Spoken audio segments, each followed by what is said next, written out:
আমি সেই মেয়েটি, সেই মেয়ে যার জন্মের সময় কোনো শাক ঘটেনি, জন্ম থেকেই যে জ্যোতিষীর ছকে বন্দী, যার লগ্ন, রাশি, রাহু, কেতু দিশা খুঁজে হয়েছে না, তার নিজের জন্য নয়, তার পিতার জন্য, তার ভাইয়ের জন্য, তার স্বামীর জন্য, তার পুত্রের জন্য। কিন্তু যার গর্ভ থেকে আমার জন্ম, সেই মায়ের কথা বলেনি কেউ। আমি সে মেয়েটি, যে জন্ম থেকেই বিবাহের জন্য বলি প্রদত্ত, যার বাইরের চেহারা, চোখ, নাক, মুখ, ত্বক, চুল, রং নেই দর কষাকষি, কালো না ফর্সা, খাদা না টিকালো, লম্বা না বেটে, কুতকুতে না টানা টানা, যার মাথার বাইরেটা নিয়ে সকলের ভাবটা, মাথার ভিতরটা নিয়ে কারো কোনো মাথা ব্যথা নেই। আমি সেই মেয়েটি, যে ছোটবেলা থেকে শুনেছে জোরে জোরে কথা বলতে নেই, ছুটতে নেই, চেঁচাতে নেই, হাসতে নেই, এমনকি কাঁদলেও তা লুকিয়ে লুকিয়ে। আমি সেই মেয়েটি, যাকে বলতে নেই খিদে পেয়েছে, ঘুম পেয়েছে, ইচ্ছে করছে না, ক্লান্ত লাগছে, আর পারছি না, আর পারছি না।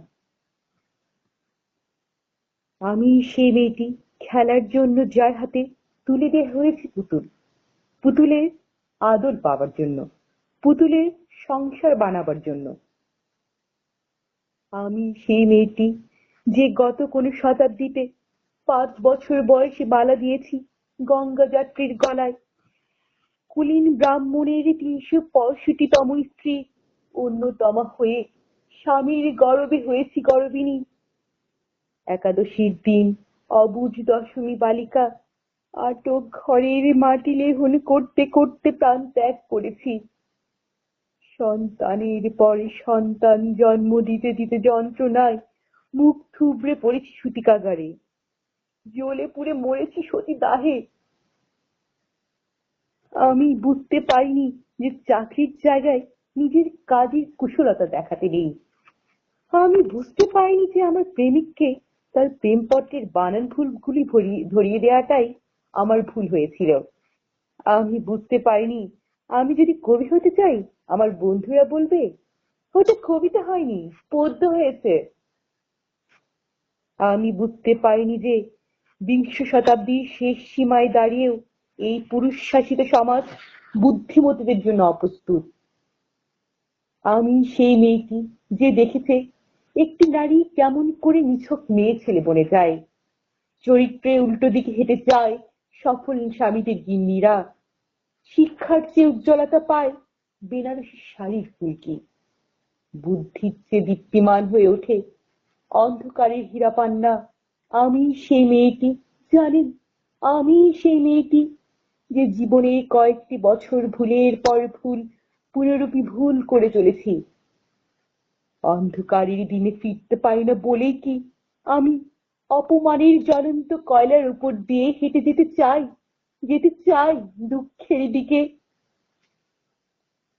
আমি প্রণাম জানাই সেই প্রথম আগুনকে, যার নাম বর্ণ পরিচয়, সেই অগ্নিশুদ্ধ পরম্পরাকে, সেই সব পুরুষ রমণীকে যারা 19 শতাব্দী অন্ধকারের হাতলে জ্ঞানের আলো জ্বালিয়ে এক জন্মে আমাকে জন্ম জন্মান্তরে দরজা খুলে দিয়েছেন।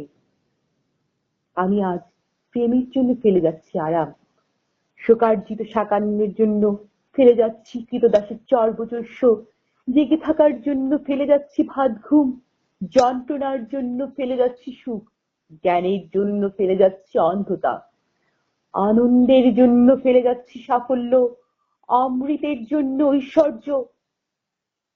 আমার হাতে চলেছে দিশারীদের শিক্ষার মহান আগুন। আমি সেই মেয়েটি, আপনারা, আপনারা নিজের দর্পণে দেখে আমাকে চিনুন, আমাকে চিনুন, আমাকে চিনুন।